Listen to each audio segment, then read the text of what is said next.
Bom dia, turma. Nós vamos para a correção da primeira atividade do segundo ano de Química, tá? Eu resolvi fazer de forma online para que vocês tenham uma maior interação e seja mais fácil a compreensão, tá bom? Então, lá no Google Class, eu pedi para que vocês assistissem a aula do Centro de Mídias e aí, após a aula do Centro de Mídias, vocês realizassem as atividades propostas, que é a atividade 1 e a atividade 2. Então, na atividade 1, eu peço uma pesquisa sobre os vários tipos de águas. Então, eu dei exemplos aí, água mineral, água pura, água tratada, mas tem outras, né? Água pesada, águas termais e assim por diante. E a diferença entre elas e o tratamento de água. Então, vocês deveriam pesquisar também as etapas do tratamento de água, tá? Na segunda atividade, após realizada a pesquisa, daí vocês viriam com as respostas do questionário, né, e de algumas situações problema, tá bom? Então, a primeira pergunta é: água pura e água potável são a mesma coisa? Então, eu pedia para vocês explicarem. De acordo com a pesquisa de vocês, era para vocês encontrarem que não. Então, quimicamente falando, água pura não é a mesma coisa que água potável. Quando a gente fala em água pura, o que a gente imagine que é aquela água que é própria para beber, porque ela se encontra cristalina, límpida, né, fresca. Porém, quimicamente falando, não é. Por quê? Para a química, a água pura é aquela água que passa por um tratamento e que são retiradas todas as substâncias dissolvidas nela, como sais minerais e gases, tá? Então, ela não existe na natureza, ela passa por um processo. Vou dar um exemplo bem básico. Quando a gente ferve a água, alguém já bebeu água fervida? O que acontece quando a gente ferve a água por muito tempo ou ferve ela umas 2 vezes, por exemplo? Parte dos sais, eles vão ficar lá no fundo do recipiente, né? De onde eu fervi a água. E aí, quando eu filtro, eu retiro mais ainda esses sais.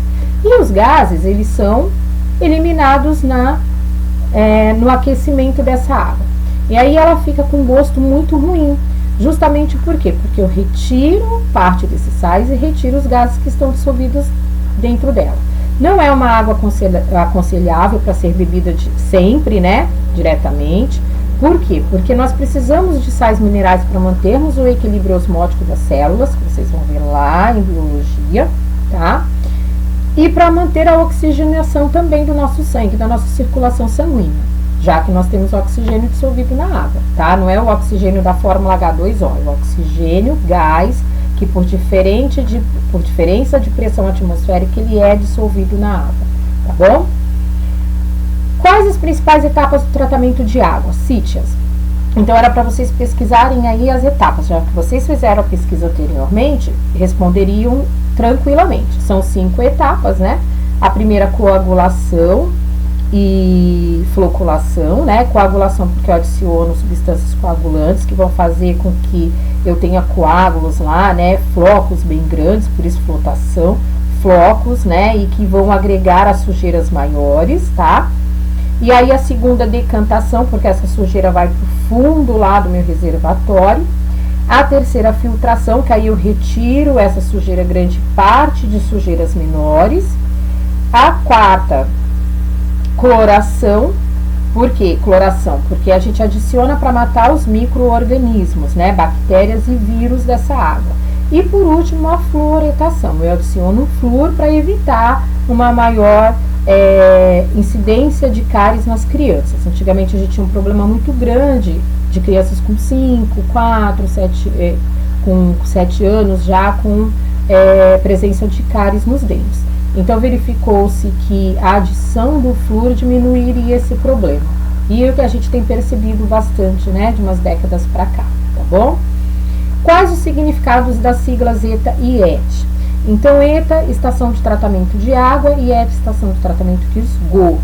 Então, geralmente essas ETAs e essas ETs são empresas, né, privadas como estatais, né? A gente tem até muito mais, às vezes, estatais do que privadas. Então, por exemplo, em Mogi, nós temos o SEMAI, né? E, por exemplo, na região, em Suzano, nós temos a Sabesp, que é governamental, é do governo, né? Uma empresa do governo, é uma estatal, que faz o tratamento de água, tá? Então faz lá a captação no reservatório e faz esse tratamento de água. E a estação de tratamento de esgoto, nós temos, por exemplo, ali no Parque Centenário. De vez em quando a gente sente um odor, né? Um cheiro meio estranho quando a gente vai até lá. Justamente por quê? Porque ele capta toda a rede de esgoto da região e que faz um tratamento. É um outro tipo de tratamento. Existem vários tipos de tratamento para a rede de esgoto, tá bom? Qual a função da adição do cloro na água? Acabei de citar, matar micro-organismos, né? Vírus e bactérias. No tratamento de água, em uma das etapas, são adicionados hidróxido de cálcio e sulfato de alumínio. Pesquisem por qual outra substância podemos substituir o sulfato de alumínio e explica a principal vantagem dessa outra substância em relação ao sulfato de alumínio. Então, por que nós adicionamos o hidróxido de cálcio e o sulfato de alumínio? Para criarmos flocos, porque eles coagulam, formam flocos grandes, por isso floculação. E aí agregam as substâncias, as sujeiras maiores, tá? Em geral, eles são substituídos ou por compostos orgânicos, né? Substâncias polímeros, compostos orgânicos aí, ou eles são substituídos por sais de ferro. O sais de ferro, ele tem uma vantagem muito grande porque ele não é tão prejudicial quanto o alumínio e ainda ajuda na questão aí da anemia, tá? Mas eu posso estar substituindo aí por compostos orgânicos, como eu posso estar substituindo por sais de ferro, tá bom? Então, nós temos vários tipos de coagulantes aí, mas são utilizados em vários países várias outras substâncias, porém aqui no Brasil a gente utiliza bem utilizado aí o sulfato de alumínio, tá? E o hidróxido de cálcio. Essa é a nossa correção, uma correção bem rápida, sucinta, de como vocês deveriam responder as questões e realizar a pesquisa aí sobre o tratamento de água. Espero que vocês tenham gostado e a gente vai para a segunda correção, tá bom? Beijos, até mais.